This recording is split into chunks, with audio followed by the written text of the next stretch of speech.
Hey guys, it's Shannon from iHeartRadio Canada here with T-Eggs while he's chugging some water, the TikTok king himself. How are you?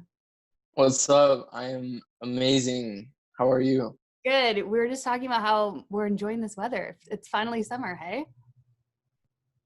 Yeah, it feels amazing. Like with 8 months of cold and then we have summer, like it just it feels amazing. Yeah, it really makes you appreciate it, even though we are spending most of our time inside. But how have you been spending your time in isolation? I've been good, doing the same thing that I've been doing. The only thing that changed was me going to the gym like that, it's canceled. I was very sad, but now, I have a bench press at home, so that's what I'm doing. Right. Were you already working from home before all of this happened? Yeah. So everything that I record, produce, mix, master, everything is just from this position right here. Right. That's crazy. Okay, so you started originally as a dancer, is that correct? And then you found your Yeah. producing. How did you make that transition? So I've been dancing for 10 years, right? And dance was like my life. Dance was everything. And at a point, it came to where I didn't understand why artists back at that time, had way more recognition. And I also felt that I needed something else. I didn't just want to be like a background dancer. Like I really wanted to be on the spotlight as well. So yeah, then I just told myself, you know what, I'm gonna try music, and I bought the whole material. And as soon as I recorded my first song, I was like, yo, this is amazing. And from there, I was like, hey, this is what I want to do, and then I just went from there.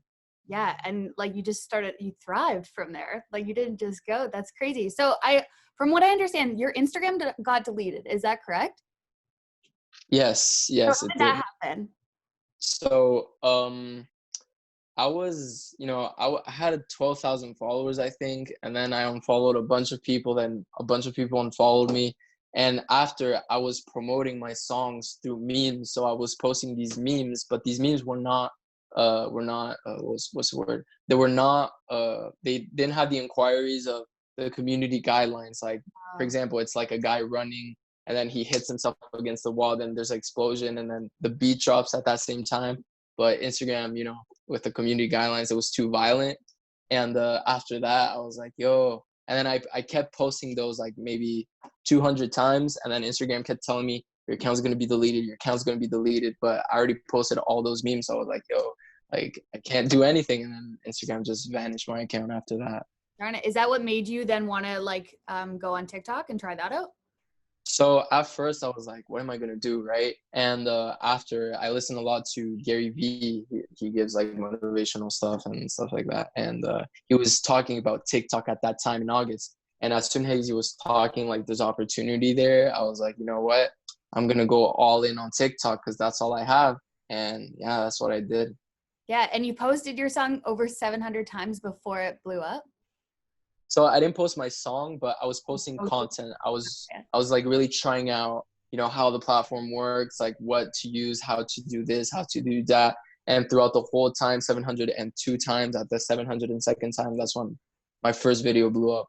That's crazy. What was your reaction when your song just started getting everywhere? Charlie D'Amelio's posting about it. Everybody's using it. How was that? It was crazy. I was honestly very, very confused because I thought, when I first a few verified creators used it, I was like, oh yeah, cool. But then when Charlie used that, I was like, why Charlie? Like she's like the biggest, like why, like what? But I was shocked. I was like, no, is this really happening? I was at work. I remember at that time, and it was just crazy.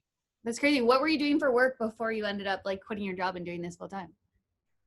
I was at first I was a after school martial arts coach, but I was more with the after school and just cleaning, mopping the floor and all that stuff. And after that, I got a job as a parkour and gymnastics coach at a gymnastics thing center.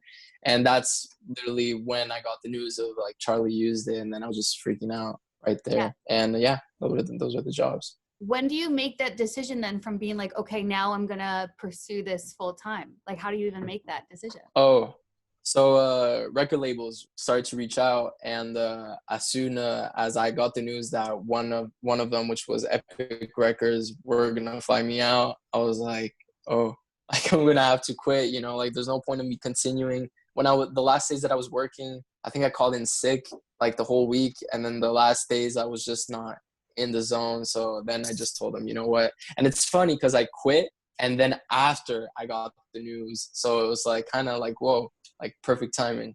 Yeah, like reassures that you made the right decision, right? Yeah, Yeah. yeah, So not only did you just go completely viral with your first song, but then you went viral again. Like yeah. that. So do you feel like you have like mastered this formula into like what it takes to make a song blow up on TikTok? Yeah, definitely. Because what I did was, I always got the advice, do what got you there in the first place, right? Because, when you get to a certain point, I start asking myself, okay, what else can I do? But then I tell myself, and I also learned that just do the same thing that got you there. So when my heart went oops blew up, I was already working on the second song of the same strategy. And then They Call Me Tiago blew up. And then another song that I promoted before blew up, and then I made another beat blow up, and then that's when I really said, okay, like now I know the formula of making a song blow up on TikTok. Right. So is it like, what is part of that formula? Is it just like getting a good hook that like gets people in right away? So TikTok is a very trend-based platform. So their algorithm, I don't know how, but they kind of just push your stuff when it's related to a trending topic. So what I did was with all these songs, like My Heart Went Oops, that melody, that jazz and blues song was trending on TikTok, and then I flipped it, and then that kind of worked. And then They Call Me Tiago. It was the girl saying, "Excuse me," her name is Margot, and then I put that in the beginning of a track, and then people just loved it, right? And then it just took off. Nice. So would you say that's where you get most of your inspiration from? You'll just like look at things that are trendy and then just like work with that? I do like half. I would say half half. Sometimes I really like making my original stuff, and just making something that I feel. But sometimes when I see something on TikTok, I like make the song like in 2 days and then just drop it and see what happens. Cause yeah, it's a balance, I guess. Yeah. Yeah. I've seen you talk too about like some of the hate that you'll get from people. Why do you think that people like hate on you for all the success that you've been getting? I think it's mostly envy, like a guy that just makes one hit, two hit, three, like, I think it's hate, because they themselves, they probably, they can't do that. So, like they say, misery loves company. And I also think it comes from they're probably in a bad place to leave that hate. They're probably not happy with their lives. And the fact that they take the time to bring out that hate, I think it says more about them than just me.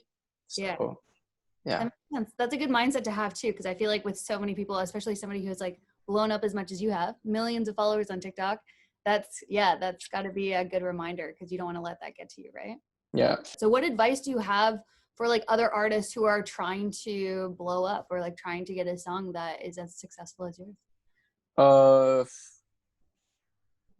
I would tell them like, okay, this strategy like works, but I think mostly what works for the artist, like what works for them, continue doing what got them. Let's say they're at 30,000 followers, like continue doing what got them to 30,000 followers. At the same time, trying new stuff. In terms of TikTok, if we want to be tactical, I would give out the strategy of just see what's trending and try to incorporate something into, mix it with your style. Because I've seen other people do it, and like there's this other guy that I talked to before, and then he just like blowing up now.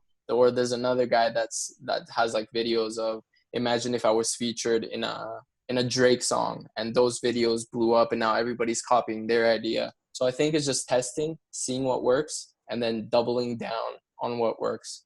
Yeah, that would be my advice. I feel like you're like a frontier for TikTok because I feel like it's such still kind of like a new app that's been blowing up, but you're just like conquering it and mastering it. So that's awesome. Thank you. Thank you. Was What's that a question? no, that was just a comment. Okay, my bad. Thank you. What is the first thing that you're gonna do after isolation? What do you want to do? I think I want to go to LA to, see my team over there. What else? And keep doing what I'm doing. I think that's a big one. I don't want to get too distracted, and yeah, that's pretty much it. And go to the beach and flip because I love flipping. Yeah. Nice. That's awesome. Cool. So thank you so much for letting me chat. I really appreciate it. Thank you. Thank you for having me. It means Pleasure. a lot. Yeah, no problem. Awesome. Have a Thank great you. You too.